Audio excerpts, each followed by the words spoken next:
Tas palsu itu, Roni meminta satpam gedung untuk memperlihatkan rekaman CCTV. Akhirnya, satpam tersebut mempersilahkan Roni masuk ke ruang kontrol. Roni memeriksa rekaman CCTV pada tanggal 7 Februari, hari ketika Ria diduga diculik. Namun ada kejanggalan besar. Rekaman pada pukul 08.00 hingga 09.00 hilang sama sekali. Saat ditanya, satpam menjelaskan bahwa pada jam tersebut para petugas keamanan diperbolehkan pulang lebih awal. Ketika memeriksa rekaman sehari sebelum kejadian, Roni melihat sosok Suni adik ipar Neha datang ke area gedung tersebut. Hal itu membuat Roni semakin curiga bahwa Suni terlibat dalam penculikan Ria. Roni kemudian memberikan sejumlah uang kepada satpam agar segera mencari dan memulihkan potongan rekaman CCTV yang hilang. Di sisi lain, kantor polisi kedatangan seorang ACP baru bernama Bahlil yang baru saja dipindah tugaskan ke kota itu. Penampilannya terlihat berbeda dari polisi kebanyakan, namun reputasinya sangat dikenal. Bahlil adalah seorang polisi bengis yang sukses memberantas kejahatan di wilayah tugas sebelumnya. Bahlil kemudian dipanggil oleh DG, atasannya yang baru. DG menyambut kedatangan Bahlil dan memintanya untuk melanjutkan komitmennya dalam memberantas kejahatan di kota tersebut tanpa pandang bulu.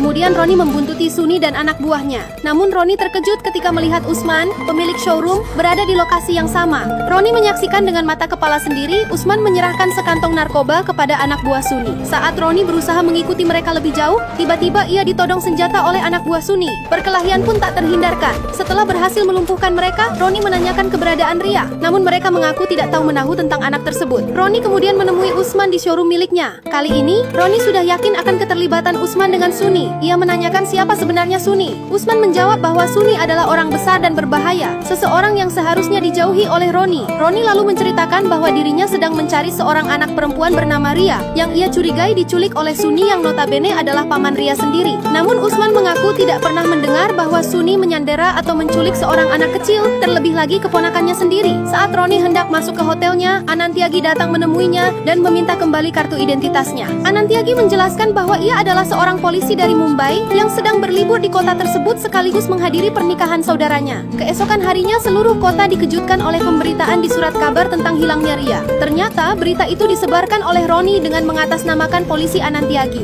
Berita tersebut juga sampai ke telinga Sekar, suami Neha. Di suatu kesempatan, Sekar bertemu dengan Anantiagi yang sebenarnya adalah Roni yang sedang menyamar. Roni berpura-pura sebagai Anantiagi dan menceritakan bahwa ia secara tak sengaja bertemu Neha di sebuah kafe. Saat itu, Neha mengatakan bahwa putrinya telah diculik dan Roni hanya berniat membantunya. Mendengar hal itu, Sekar membenarkan cerita tersebut. Ia menjelaskan bahwa pada saat kejadian, Neha mengalami perampokan yang menyebabkan kepalanya terbentur keras hingga koma selama 10 hari. Bahkan Neha yang saat itu sedang mengandung harus mengalami keguguran. Dokter kemudian mendiagnosis Neha mengalami stres pasca trauma. Sejak kejadian itu, Neha terus-menerus menanyakan kepada semua orang tentang keberadaan anaknya yang bernama Ria.